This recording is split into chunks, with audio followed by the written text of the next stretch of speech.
Oke, jadi saya akan menyampaikan beberapa hal penting terkait dengan public transport. Yang pertama adalah sebelum kita bicara soal public transport, teman-teman sekalian, yang perlu kita pahami adalah beberapa definisi ya terkait dengan transportasi. Jadi kalau kalian itu membicarakan soal transportasi atau kalian merancang sebuah transportasi, yang pertama harus kalian tahu itu adalah yang dirancang itu adalah satu yang namanya lalu lintas.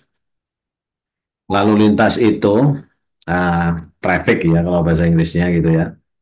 Nah, apa sih sebenarnya yang definisi terkait dengan lalu lintas? Apa itu lalu lintas gitu? Kalian harus tahu dulu ya. Objek yang akan dihandle atau uh, apa ya di akan kita urusin lah ya. Kita urusin itu apa? Jadi ini saya ambil definisi dari sumber Wikipedia saja ya. Saya ambil dari sumber Wikipedia terkait dengan apa itu traffic. Di situ dikatakan bahwa yang namanya traffic on road, jadi lalu lintas di jalan itu may consist of, jadi terdiri dari beberapa komponen. Ya, beberapa komponen. Yang pertama adalah pedestrian. Jadi kalau kalian mau ngurusi transportasi, itu justru pertama kali yang diurus itu adalah pedestrian. Pedestrian itu adalah pejalan kaki, ya kan? Jadi traffic on roads may consist of, jadi terdiri dari satu pedestrian. Kenapa pedestrian itu penting? Karena Mas dan Mbak, saya sampaikan bahwa hakikat orang berjalan itu, ala orang bergerak itu adalah berjalan kaki gitu. Ya hakikatnya kan itu sebenarnya. Jadi kalau pedestrian nggak diurusin, sebenarnya transportasi kita gagal ya. Transportasi kita gagal. Transportasi kita itu tidak akan membaik kalau selama pedestriannya itu nggak akan diurusi. Kemudian ridden or herded animals, termasuk hewan. Hewan itu kalau di kita, kalau di Jogja mungkin ada contohnya namanya andong, tukar gitu ya. Itu kan animal. Harusnya pejalan kuda, orang naik kuda pun sebenarnya harusnya diurusin tuh. Itu sebagai objek dari lalu lintas kan. Ridden, nah, pengendara gitu ya. Dan herded animals. Jadi apa? Eh, kendaraan kendaraan dengan eh, mesinnya itu adalah animal gitu ya atau hewan. Kemudian apalagi vehicles. Vehicles itu kendaraan. Vehicles itu bisa consist of, kalau di Indonesia ada motorcycle, ada car, ada truck, ada bus, itu namanya vehicle. Oke. Okay? Kemudian street car ya, kalau di sini disebut sendiri street car. And other conveyance. Conveyance itu pengangkut ya, kendaraan-kendaraan pengangkut.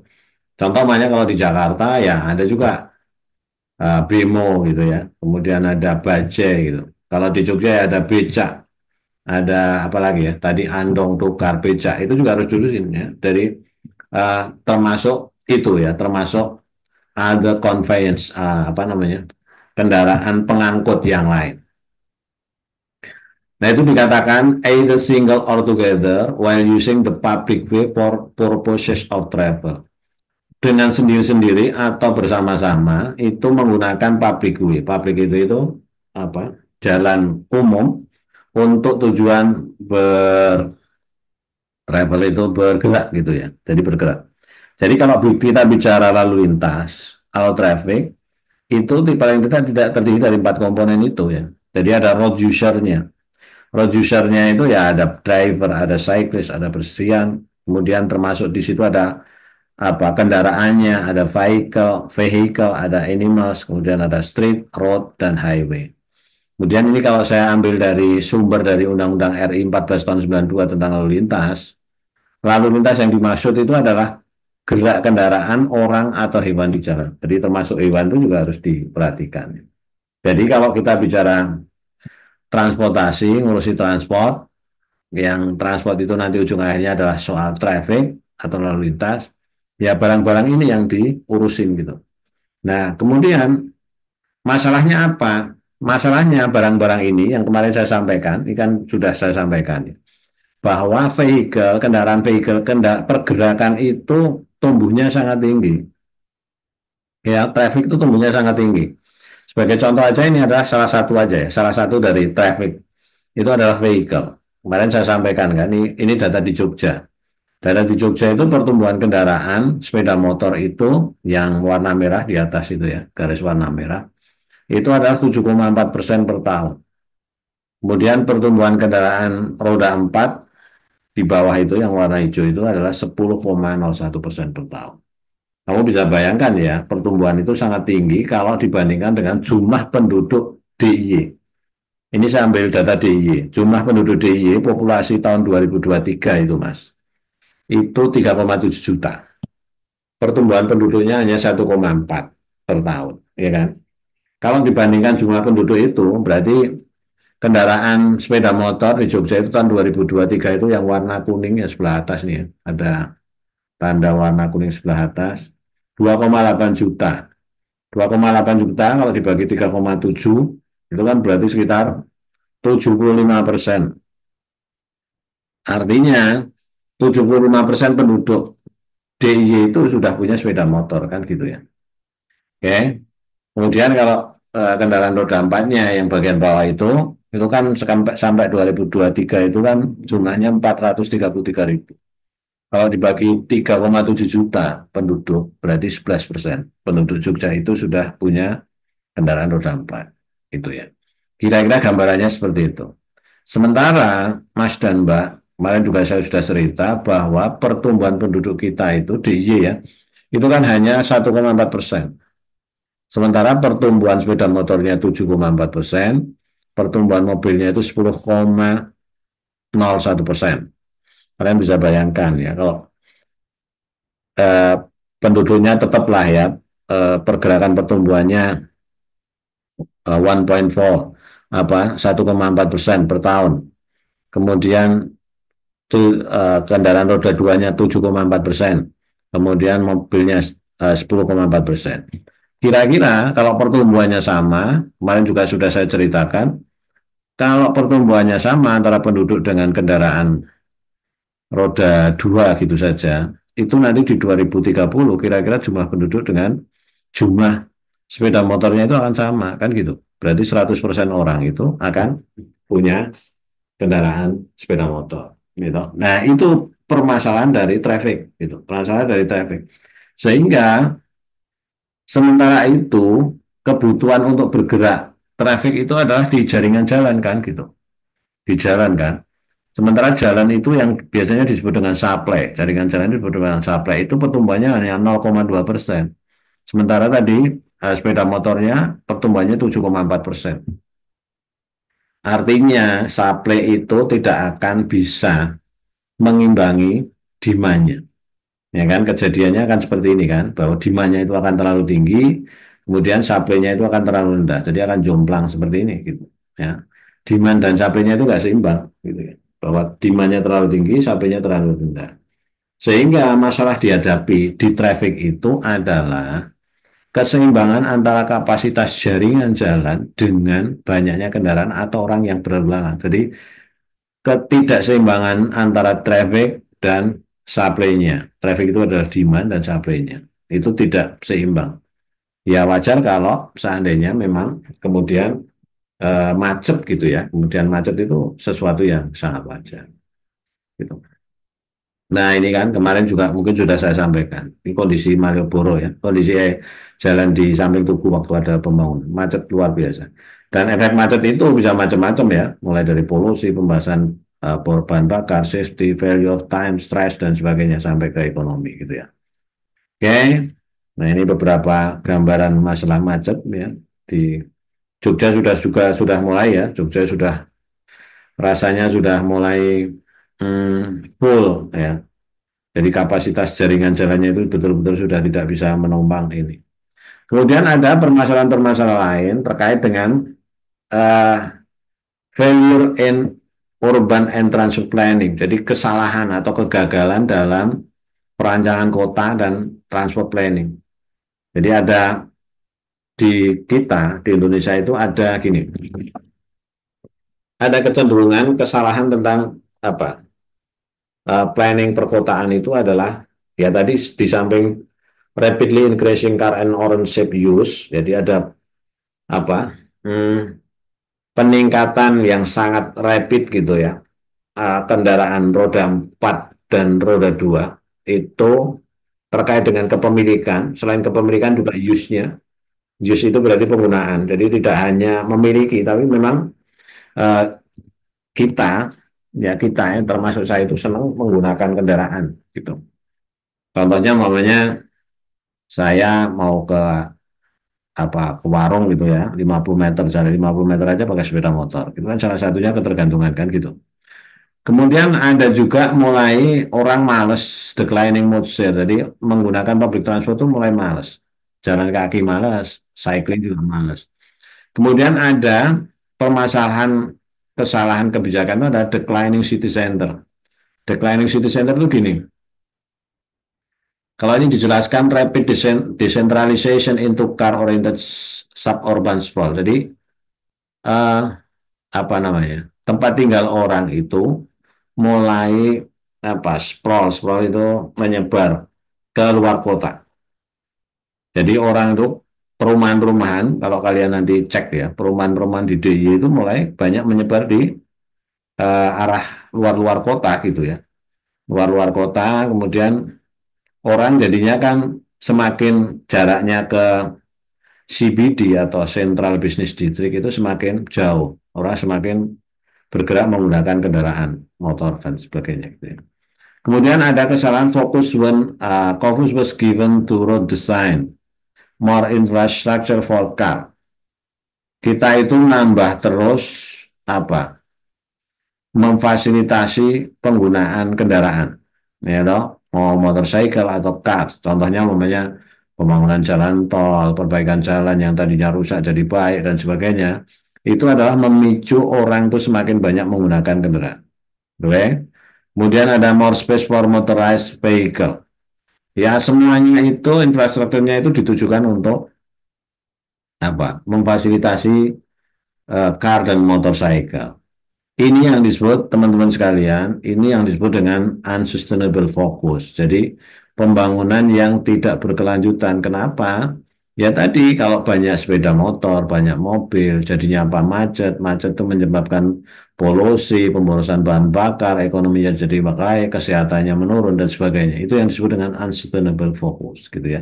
Nah, ini persoalan traffic kita itu di situ. Kemudian ada beberapa lagi apa namanya? Tekanan-tekanan terkait dengan transformasi transportasi gitu. Jadi banyak sekali ya. Climate change juga sekarang kan ada tekanan climate change, pollution, health, safety, economic competitiveness. Kemudian orang juga mulai pursuit of quality of life. Jadi karena stres di kota, orang sekarang cenderung mulai mencari, memburu ya, memburu kualitas hidup ya, senang apa kongko-kongko, senang wisata dan sebagainya. Nah, ini juga menjadi masalah, pergerakan itu semakin tinggi. Nah, kemudian kalau kita bicara angkutan, angkutan itu adalah sarana. Ya. Jadi kalau traffic itu kan objeknya, angkutan itu sarananya. Sarananya itu ya mode-nya, vehicle-nya, gitu ya, vehicle-nya. Ini juga ada permasalahan seperti ini, tapi di Indonesia mungkin tidak ada lah ya. Tapi beberapa itu sudah mulai ini. Contoh namanya di Transjakarta. Transjakarta itu mulai kepadatan penumpangnya mulai tinggi. Contoh lagi di Jogja itu semuanya KRL lah. KRL dari Solo ke Jogja gitu. Itu setiap hari penuh sekali gitu ya, penuh sekali. Bahkan tiket-tiket itu sampai kalau kalian tidak cepat-cepat itu bisa nggak dapat tiket. Jadi keseimbangan antara moda dan yang diangkutnya itu juga ada masalah seperti itu. Nah, kemudian kalau kita bicara transportasi secara umum gitu ya. Tadi kan ada traffic, ada transport, beda ya. Traffic itu adalah lalu lintasnya, transport itu adalah pengangkutnya. Kalau kita bicara transportationnya, ya semua ini tergabung jadi satu gitu ya. Tergabung jadi satu. Nah, pengennya transportasi itu adalah sistem transportasi itu aman, efisien, efektif, nyaman, murah. Di situ ada modanya, di situ ada trafficnya gitu ya, di situ ada moda yang bergerak dan sebagainya. Kalau kita bicara transportasi secara menyeluruh, maunya itu transportasi itu ya aman, efisien, efektif, nyaman, murah dan sesuai lingkungan. Sesuai lingkungan itu artinya tidak mencemari lingkungan kan gitu ya. Kira-kira seperti itu. Nah, kalau kita terus bicara public transport, kita bicarakan dulu definisi apa itu publik. Publik itu adalah banyak orang atau juga umum. Berarti kalau kita bicara public transport itu adalah intinya adalah kendaraan yang bisa share passenger, share passenger. Ini saya ambilkan definisinya aja ya. Berarti kalau kita bicara transportasi publik, itu bisa juga di ini ya, Mas dan Mbak. Public transport itu orang mengenal juga istilah yang lain, tapi sama. Namanya public transportation. Itu samalah dengan public transport. Public transit, orang menyebutnya juga public transit. Di Eropa biasanya mereka menyebut public transit. Atau mass transit. Itu sama sebenarnya. Definisi itu sama. Didefinisikan seperti ini. Is a share passenger transportation. Jadi kalau public transport itu adalah share passenger. Share passenger itu berbagi pakai, penumpang berbagi pakai dalam bertransportasi, ya toh. Service which are available for use by the general public. Jadi digunakan untuk masyarakat umum. Tidak boleh kendaraan itu hanya dikuasai oleh seseorang, ya toh. Uh, Tidak termasuk taksi ya, taksi atau carpooling. Taksi itu tidak termasuk angkutan umum karena apa? Dia memang berbagi pakai, tapi dipakainya sendiri-sendiri gantian kan gitu ya, beda gitu. Jadi kalau public transport itu intinya adalah share passenger transportation. Jadi kamu tuh bisa memakai bareng pada satu yang sama, ruang yang sama, bareng dengan orang yang tidak kenal gitu ya. Stranger without private arrangement gitu kan. Terakhir itu kan ada stranger without private arrangement apa? Dengan orang asing, dengan orang yang tidak kamu kenal. Jadi kalau umpamanya kamu taksi dengan temanmu itu sebenarnya bukan naik public transport gitu. Beda gitu ya. Jadi intinya itu ya. Kalau public transport itu share passenger transportation ya toh by stranger without private arrangement. Jadi dengan orang asing ya, orang yang kamu mungkin nggak kenal gitu. Jadi kalau kamu naik kemarin, kamu coba naik Trans Jogja, ya kan? Kamu kan nggak kenal dengan penumpang yang lain gitu. Nah itu yang disebut dengan public transport. Kemudian kenapa public transport itu perlu? Nah, ini saya sampaikan ini dulu lah gambarnya. Oke ya, sebelum definisinya tadi. Ini kalian bisa membayangkan, Mas dan Mbak, ada tiga gambar. Gambar yang sebelah kiri itu ada sejumlah, ini dikatakan berapa orang ya? Sekitar 60 orang gitu ya. 60 orang, katakanlah kamu lah satu kelas ada 60. Kemudian kamu bersepakat bersama-sama untuk pergi ke satu tempat karena kamu sudah sukses semua, kemudian kamu menggunakan mobil pribadi semua. Kamu bisa bayangkan, Mas, kalau ini kamu pakai mobil semua orang 60, ini akan penuh nih sebelah kiri. Jalan itu akan penuh, ya kan? Penuh dengan mobil ini. Ya, knalpotnya kan juga 60 kan gitu. Oke, selain penuh, itu juga polusinya akan luar biasa. Tapi 60 orang ini bisa bergerak bersama di gambar yang tengah itu hanya dengan satu bus besar kan. Satu bus besar itu kan muat 60 orang. Kamu lihat bahwa jalan itu lengang, tapi orangnya semua bisa terangkut bergerak. Oke ya, bedanya itu kan. Sebelah kiri itu orang menggunakan mobil semua, sebelah tengah itu orang menggunakan bersama-sama, sama-sama jumlahnya, tapi bersepakat untuk bergerak bersama. Tadi yang namanya share passenger transportation, ya kan? Share passenger tadi kan. Oke, jadi sharing. Oke lah, kita mau bergerak dari A ke B, bareng tujuannya. Oke, kita bergerak bareng aja menggunakan bus satu bus. Kemudian yang sebelah kanan itu kan, sebelah kanan itu menggunakan sepeda, gitu. Kalian bisa bayangkan space-nya. Jadi utamanya public transport itu dari gambar ini kalian bisa cek ya bahwa satu provides alternative modes for travel. Jadi menyediakan alternatif lain dulu, menyediakan alternatif lain untuk bergerak. Itu intinya public transport. Kemudian reduce itu mengurangi traffic congestion, improves mobility, safe system wide travel time. Jadi utamanya adalah reduce traffic congestion, mengurangi kemacetan. Oke. Okay?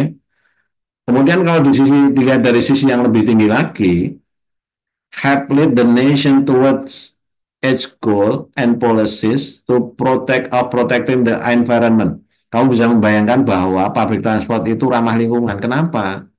Karena ya tadi orang 60 naik satu bus, knalpotnya satu kan.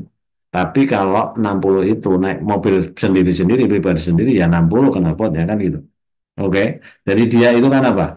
Protecting the environment. Jadi dia tidak apa mencemari lingkungan terlalu banyak sehingga conversing energy, energinya sedikit, providing for health, apa karena knalpotnya sedikit, polusinya sedikit, orang jadi sehat, safety, security of its citation, ya toh, oke. Jadi ini kenapa kira-kira public transport itu penting. Oke, kamu camkan ya. Jadi kenapa public transport itu penting? Gambarnya ini, kamu bisa bayangkan. Oke, kalau semuanya bergerak dengan kendaraan pribadi, orang 60 itu satu jalan itu penuh, ya. Tapi kalau kamu mau bergerak bersama-sama dengan satu bus besar, bergerak bersama-sama, jalan bisa lengang, bisa digunakan dengan untuk kegiatan yang lain atau untuk traffic yang lain. Kemudian kalau kamu mau pakai sepeda ya kira-kira yang sebelah kanan. Nah, itu utamanya kenapa public transportation itu penting. Kemudian kalau lihat nih apa pembelajaran dari beberapa negara ya, ada yang disebut public transport itu ya ada train, ada ferry, ada bus, ada metro, subway, kemudian ada tram, ya toh, rapid transit, trolleybus. Lah kalau kalian bisa apa browsing lah ya di internet many type of public transportation, ya toh. Mungkin kamu bisa berselancar ke negara-negara yang maju, banyak kayak Inggris, Jerman, Jepang dan sebagainya. Kira-kira seperti apa? Oke, Indonesia walaupun Indonesia juga sudah mulai ya. Umpamanya ini ada apa bus dari Jakarta ke Bandung, ya kan. Kemudian di Jakarta sendiri ada Trans Jogja yang sudah Trans Jakarta yang sudah lumayan cukup bagus gitu ya. Di Jogja ya masih eh, kurang kurang bagus lah namanya Trans Jogja dan sebagainya. Tapi sudah ada. Ini beberapa jenis modanya seperti itu. Nah ini kalau yang public transport antar kota, yang tadi dalam kota ya, dalam kota kira-kira ada sini. Kemudian nih ya kalau di antar kota, kalau di Jepang itu ada yang namanya Shinkansen. Shinkansen itu kereta api cepat ya. Eh, Dia kecepatannya bisa sampai 400 km per jam ya, contoh Shinkansen. Kemudian ada pesawat terbang itu juga masuk dalam kategori public transport karena dia share passenger tadi ya. Share passenger transportation with stranger ya, with stranger dengan orang asing gitu. Ini kalau di Indonesia kira-kira seperti ini Mas ya. Dulu ada Damri, kalau sekarang udah nggak ada. Oke, ada Trans Jogja gitu ya. Ada bus-bus ini ya. Di mungkin di daerah Bogor masih ada nih angkot-angkot gitu. Di Bandung juga kayaknya masih ada angkot-angkot gitu. Itu juga masuk ke public transport. Nah, tambah lagi kalau sekarang ada Gojek, Grab itu sebenarnya bukan public transport ya, bukan public transport. Itu masalah lain dari traffic ya. Gojek itu adalah masalah lain dari traffic. Karena dia sebenarnya tetap private vehicle gitu ya, bukan public transport. Kalau public transport itu kan bisa mengangkut apa penumpang banyak dan dia bisa saling nggak kenal gitu ya antar penumpang. Nah kemudian kalau dari sejarah teman-teman sekalian, sebenarnya di Indonesia itu zaman Belanda itu sudah banyak dirancang terkait dengan public transport. Contohnya itu di Surabaya. Surabaya itu sudah ada mulai ada tram sebenarnya tahun 1968. Itu dirancang oleh apa? Hmm, Belanda. Nah, oke, itu sebenarnya sudah ada. Sekarang sudah hilang, mulai hilang. Contoh lagi kalau di Solo kan sudah sebenarnya ada kan kereta di tengah kota dan sebagainya itu. Sekarang sudah mulai hilang juga ya. Nah sebenarnya Belanda itu sudah berprediksi ke masa depan gitu ya. Bahwa sebenarnya pergerakan itu harusnya public transport gitu ya utamanya. Tapi bukan private vehicle kan gitu. Kemudian nih kalau kalian lihat ada sejarahnya nanti kalian bacalah ya di di LMS-nya. Saya tuliskan juga sejarah-sejarah tentang tram mulai tahun 1860, kemudian 77 ada New Rail System di London dan sebagainya ya. Kalian bisa sambil tiduran lah ya, baca-baca materinya itu. Saya kira bisa menarik terkait dengan sejarah public transport di negara-negara yang sudah berkembang. Bahkan history bus ya, history bus, kemudian ada Kalau di London itu kan ada apa? Ada tube gitu ya, ada tube atau kereta bawah tanah itu bahkan di tahun 1800-an tuh mereka sudah mulai menggali untuk kereta api bawah tanah.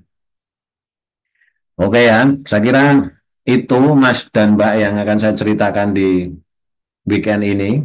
Ya, mohon maaf tadi harusnya jam 1 tapi bisa undur malam-malam sehingga ini banyak yang mungkin sudah malam Sabtuan gitu ya, jalan-jalan ke Malioboro kali gitu ya.